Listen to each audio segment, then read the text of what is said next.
പവിത്രം സീരിയലിന്റെ ഇന്നത്തെ എപ്പിസോഡ് തുടങ്ങുമ്പോൾ വേദ ദീപ്തിയെ കാര്യങ്ങൾ പറഞ്ഞ് മനസ്സിലാക്കാൻ ശ്രമിക്കുന്നുണ്ടെങ്കിലും ദീപ്തി ചോദിക്കുന്നത് ചേച്ചി വിക്രമേട്ടനെ വെള്ള പൂശാൻ ശ്രമിക്കുകയാണല്ലേ, ചേച്ചി ഒഴികെ ബാക്കി എല്ലാവരും വിക്രമേട്ടനാ ഇത് ചെയ്തതെന്നാണ് വിശ്വസിക്കുന്നത്. തെറ്റ് ചെയ്തവരെ പുറത്തു കൊണ്ടുവരാൻ ശ്രമിക്കാതെ ചേച്ചി ന്യായീകരിക്കുകയാണോ ചെയ്യുന്നത്? ഈ വീട്ടിലുള്ള എല്ലാവരും എനിക്ക് സപ്പോർട്ടാണല്ലോ ചെയ്യുന്നത്. അപ്പോൾ പെട്ടെന്ന് വേദ ചോദിക്കുകയാണ്, ഓ ശ്രീകാന്ത് ഏട്ടനായിരിക്കും. അപ്പൊ ദീപ്തി പറയുകയാണ്, അതെ ഏട്ടൻ അച്ഛനോട് പറയുന്നത് ഞാൻ കേട്ടതാ. വിക്രമേട്ടന്റെ കൂടെ നിന്ന ആള് തന്നെയല്ലേ പറഞ്ഞത് വിക്രമേട്ടനാണ് വരുണിനെ കൊന്നതെന്ന്. പിന്നെ എന്ത് തെളിവാ വേണ്ടത്? അതുകൊണ്ട് ശ്രീകാന്ത് ഏട്ടൻ പറയുന്നതിൽ എന്താ തെറ്റുള്ളത്? നീ എന്താ ഞാൻ പറയുന്നത് വിശ്വസിക്കാത്തത്? അപ്പോൾ ദീപ്തി ചോദിക്കുകയാണ്, വിക്രമേട്ടൻ എവിടെ ഉണ്ടെന്ന് ചേച്ചിക്ക് നന്നായിട്ട് അറിയാല്ലേ? അപ്പോൾ വേദ പറയാണ്, അതെ അറിയാം, ഞങ്ങൾ തമ്മിൽ നല്ല കോണ്ടാക്റ്റും ഉണ്ട്, എവിടാണെന്ന് എനിക്ക് അറിയുകയും ചെയ്യാം. അത് മാത്രമല്ല വിക്രമിന് വേണ്ടി ഈ കേസ് വാദിക്കാൻ പോകുന്നത് ഞാനാണ്. വിക്രമിന്റെ ഭാര്യയായ ഞാൻ, ഭാര്യസ്ഥാനം മാത്രമല്ല എനിക്കുള്ളത്, വിക്രമിന്റെ നിരപരാധിത്വം ഞാൻ തെളിയിച്ചിരിക്കും. വിക്രമിന്റെ കൂടെ എപ്പോഴും ഞാൻ ഉണ്ടാവും. ഇതൊക്കെ കേട്ടിട്ട് ദീപ്തി അവിടെ നിന്ന് എഴുന്നേറ്റിട്ട് വേദയോട് പറയുകയാണ്, ചേച്ചി ഇനി എത്ര വെള്ളപൂശാൻ ശ്രമിച്ചാലും ഞാൻ ഇതൊന്നും വിശ്വസിക്കാൻ പോകുന്നില്ല. വേദ ആകെ സങ്കടപ്പെട്ടിരിക്കുകയാണ്. അടുത്തതായിട്ട് കാണിക്കുന്നത് വിശ്വം വീട്ടിലേക്ക് വരുമ്പോൾ കടയെല്ലാം അടിച്ച് തകർത്തിട്ടിരിക്കുന്നത് കാണുന്നു. എന്നിട്ട് ശ്രീജയോട് ചോദിക്കുകയാണ്, അവരിന്നും വന്നല്ലേ, ആകെ പ്രശ്നം ഉണ്ടാക്കിയല്ലേ? അപ്പോൾ ശ്രീജ പറയാണ്, അതെ നിങ്ങൾ എവിടെയായിരുന്നു, രാവിലെ പോയതല്ലേ? അപ്പോൾ വിശ്വം പറയുന്നുണ്ട്, ഞാൻ ശ്രീനിസാറിന്റെ വീട്ടിൽ തന്നെയാണ്, എന്തെങ്കിലും വിവരം കിട്ടുമോ എന്ന് അറിയാനിരുന്നതാ. അപ്പോൾ വിക്രമിനെ പറ്റി ഒന്നും അറിഞ്ഞില്ലെന്ന് ശ്രീജ ചോദിക്കുമ്പോൾ വിശ്വം, ഇല്ല നിങ്ങൾ അകത്തേക്ക് വാ, എല്ലാവരും നിങ്ങളെ പ്രതീക്ഷിച്ചിരിക്കുകയാണ് ശ്രീജ പറയുമ്പോൾ അങ്ങനെ വിശ്വം അകത്തേക്ക് വരുമ്പോൾ മാഷ ചോദിക്കുക, എന്തായി, വിക്രമിനെ പറ്റി എന്തെങ്കിലും വിവരം അറിഞ്ഞോ? വിശ്വം പറയാണ്, ഇല്ല ശ്രീനിസാറിന് ഇതിനെപ്പറ്റി യാതൊരു അറിവുമില്ല. ശ്രീനിസാറിന് മാത്രമല്ല വിക്രമിന്റെ ഫ്രണ്ട്സിനും വിക്രം എവിടാണെന്ന് അറിയേയില്ല. അവൻ എവിടാണെന്ന് എല്ലാവരും അന്വേഷിച്ചുകൊണ്ടിരിക്കുക. പിന്നെ ശ്രീനിസാർ പറയുന്നത് എത്രയും പെട്ടെന്ന് ഈ കൊലപാതകം ആരാ ചെയ്തതെന്ന് കണ്ടുപിടിക്കണമെന്നാ. എത്രയും പെട്ടെന്ന് കൊലപാതകയെ കണ്ടുപിടിച്ച് നിയമത്തിന് മുന്നിൽ കൊണ്ടുവരണം, ഇല്ലെങ്കിൽ വിക്രമിന് രക്ഷപ്പെടാൻ പറ്റില്ല. വിക്രം ആദ്യം ഒളിച്ചിരുന്ന സ്ഥലത്ത് വാസവൻ എത്തിയിരുന്നു. വാസവൻ അവനെ വണ്ടിയിൽ ഇടിച്ചിട്ടെന്നെന്തോ പറയുന്നു. പക്ഷേ കൂടുതലൊന്നും ആർക്കും അറിയില്ല, ശ്രീനിസാറിനും അറിയില്ലെന്ന് പറയുമ്പോൾ പെട്ടെന്ന് മാഷ് പറയുകയാണ്, എങ്കിലും ഉറപ്പിച്ചോ ശ്രീനിസാർ അവനെ ഒളിപ്പിച്ചു വെച്ചിരിക്കുകയാണ്. അയാള് എന്തായാലും ഇതൊന്നും പുറത്തുവിടില്ല. ഇലക്ഷൻ കഴിയുന്നത് വരെ അവനെ സംരക്ഷിക്കുകയാണ്. കാരണം ഈ കൊലപാതകയെ കണ്ടുപിടിച്ച് മുന്നിൽ കൊണ്ടുവന്നാലേ അയാൾക്ക് നേട്ടമല്ലേ. വിക്രം അയാളുടെ കൂടെ തന്നെ ഉണ്ടെന്ന് എനിക്ക് മനസ്സിലായി. അപ്പോൾ വിഷു ഒന്നും മിണ്ടാൻ നിൽക്കുകയാണ്. അങ്ങനെ എല്ലാവരും ചോദിക്കുക, അച്ഛന് ഉറപ്പാണോ? അപ്പോൾ മാഷു പറയുകയാണ്, അതെ എനിക്ക് ഉറപ്പാണ്, അയാൾ തന്നെ അവനെ ഒളിപ്പിച്ചു വെച്ചിരിക്കുന്നത്. എന്തായാലും അവൻ സുരക്ഷിതമാണെന്ന് എനിക്ക് ഉറപ്പുണ്ട്. നീ പോയി കിടന്ന് ഉറങ്ങുക കമലേ എന്ന് പറയുന്നു. അങ്ങനെ അമ്മ ഉറങ്ങാനായിട്ട് പോകുമ്പോൾ പെട്ടെന്ന് മാഷിനൊരു കോള് വരുവാണ്. മാഷിനോട് SI വിളിച്ചിട്ട് നാളെ താൻ 2 മക്കളുമായിട്ട് ഈ സ്റ്റേഷനിലേക്ക് വരണം. എന്തിനാ സാറേ എന്ന് മാഷ് ചോദിക്കുമ്പോൾ SI പറയുകയാണ്, താൻ പറയുന്നത് ഞാൻ കേട്ടാൽ മതി, ഇല്ലെങ്കിലേ എനിക്ക് ആ വീട്ടിലേക്ക് വരേണ്ടി വരും. അവിടെ പിന്നെ സ്ത്രീകളൊക്കെ ഉള്ളതല്ലേ, രാവിലെ തന്നെ 3 പേര് ഇവിടെ എത്തിയിരിക്കണം എന്ന് പറഞ്ഞ് SI ഫോൺ കട്ട് ചെയ്യുന്നു. അങ്ങനെ മാഷ് അവരോട് പറയുകയാണ്, നാളെ നമ്മൾ 3 പേരും സ്റ്റേഷനിലേക്ക് ചെല്ലാൻ പറഞ്ഞിട്ടുണ്ട്. എല്ലാം കേട്ടിട്ട് ശ്രീജ ചോദിക്കുക, അല്ല അച്ഛാ ഞാനൊരു സംശയം ചോദിക്കട്ടെ, ശ്രീകാര്യം ശ്രീനിവാസൻ തന്നെയാണോ വിക്രമിനെ ഒളിപ്പിച്ചു വെച്ചിരിക്കുന്നത്?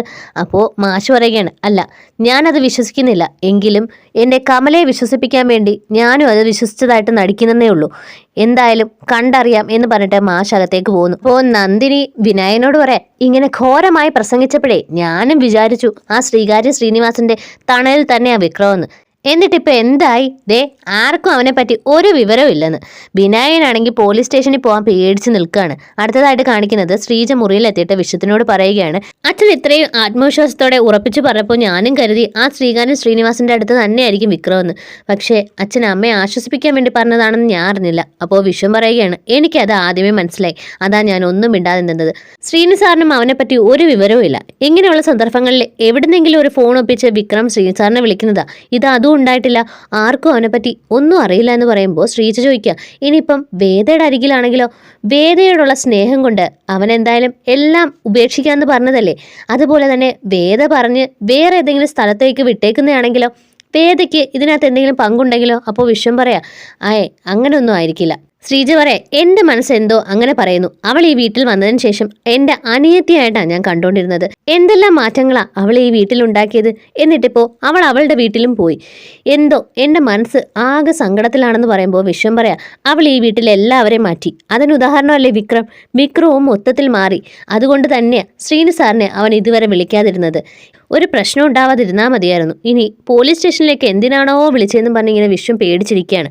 അടുത്തതായിട്ട് കാണിക്കുന്നത് വേദയാണെങ്കിൽ വിക്രമിനെ പറ്റി ആലോചിച്ചുകൊണ്ടിരിക്കുന്ന സമയത്ത് തന്നെ ഇഷിത ഫോൺ ചെയ്തിട്ട് ഹലോ വേദ, ഞാൻ ഇഷിതയാണെന്ന് പറയുമ്പോൾ പെട്ടെന്ന് വേദ ചോദിക്കുക, അല്ല ഇതേതാ നമ്പര്? ഇഷിത ഇതൊക്കെ ഉണ്ട്. അപ്പോൾ വേദ എന്താ പെട്ടെന്ന് വേറെ നമ്പറിൽ നിന്നൊക്കെ വിളിക്കുന്നത്? എന്തെങ്കിലും പ്രശ്നമുണ്ടോ? വിക്രമിന് എന്തെങ്കിലും പ്രശ്നമുണ്ടോ എന്ന് ചോദിക്കുമ്പോൾ ഇഷിത പറയാം, ഇവിടെ ഒരു പ്രശ്നമില്ല, പിന്നെ പ്രശ്നമുണ്ട്. അപ്പോൾ വേദ ചോദിക്കുക, ആർക്കാ? വിക്രമിനാണോ? വിക്രമിന് പെയിൻ ഉണ്ടോ എന്ന് ചോദിക്കുമ്പോൾ ഇഷിത പറയാം, അതിനുള്ള ഇഞ്ചക്ഷനൊക്കെ എടുത്തിട്ടുണ്ട്, വേറൊരാൾക്ക് മനസ്സിനാണ് വേദന എന്ന് പറഞ്ഞിട്ട് ഫോൺ കൊണ്ടുപോയി വിക്രമിന് കൊടുത്തിട്ട് ദേ ഈ ഫോൺ ഇവിടെ നിന്ന് പോകുന്നത് വരെ യൂസ് ചെയ്തോ, ഇതിലൊരു സിമ്മും ഉണ്ട്, എപ്പോഴും എന്നെ ആശ്രയിക്കേണ്ടല്ലോ.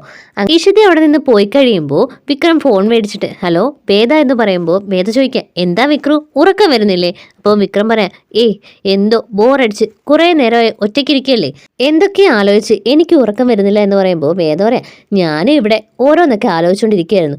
വേദാളം എന്തിനെ പറ്റി ഇങ്ങനെ ആലോചിക്കുന്നതെന്ന് വിക്രം ചോദിക്കുമ്പോൾ വേദ പറയുകയാണ്, ആലോചിക്കാനുണ്ടല്ലോ, വിക്രമാദിത്യനെ പറ്റി തന്നെ ആലോചിച്ചുകൊണ്ടിരുന്നത്. അപ്പോൾ വിക്രം ചോദിക്കുക, എന്നെ പറ്റൂ, എന്താ ആലോചിച്ച് കൂട്ടിയത്?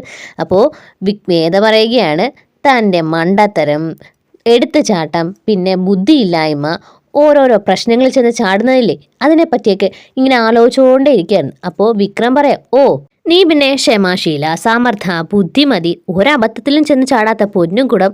അപ്പോൾ വേദ ചോദിക്കുക, അതെന്താ വിക്രു, എന്നെ പറ്റിയുള്ള സത്യങ്ങൾ പറയുമ്പോൾ നിങ്ങൾക്കൊരു പുച്ഛം? അപ്പോൾ വിക്രം ചോദിക്കുക, അപ്പം നീ അത് അങ്ങൊരു അംഗീകാരമായിട്ട് അങ്ങ് എടുത്തോ? അപ്പോൾ വേദ പറയാം, പിന്നെ സത്യങ്ങൾ കേൾക്കുമ്പോൾ അംഗീകരിക്കുകയല്ലേ വേണ്ടത്? എൻ്റെ വിക്രമാദിത്യ എന്ന് പറയുമ്പോൾ വിക്രം ചോദിക്കും, ഈ നാക്കില്ലായിരുന്നെങ്കിലേ നിന്നെ ഏതെങ്കിലും പരന്നു റാഞ്ചിക്കൊണ്ട് പോയനെ. അപ്പോൾ വേദ പറയാം, ഇതാ നിങ്ങളുടെ കുഴപ്പം, നിങ്ങൾ ഈ പറഞ്ഞു തന്നെ വീണ്ടും പറയും, ഒരു ഫ്രഷ്നെസ് ഇല്ല, നിങ്ങൾക്കൊരു ക്രിയേറ്റിവിറ്റി ഇല്ല, അല്ലെങ്കിൽ ഈ ഗുണ്ടകൾക്ക് എന്ത് ക്രിയേറ്റിവിറ്റി അല്ലേ?